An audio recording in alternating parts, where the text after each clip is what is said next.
கைமாறாக தந்தை நம்மிடம் என்ன எதிர்பார்க்கின்றார்? ஓம் சாந்தி.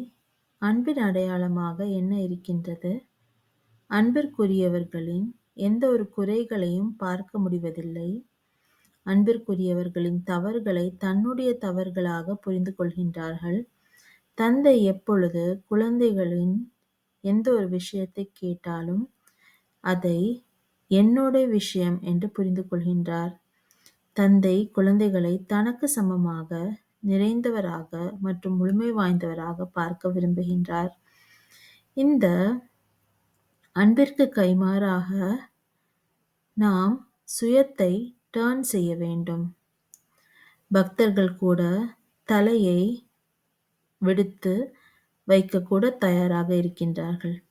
ஆனால் நீங்கள் உடலின் தலையை விடக்கூடாது, ஆனால் ராவணனின் தலையை வெட்டிவிட வேண்டும். ஓம் சாந்தி.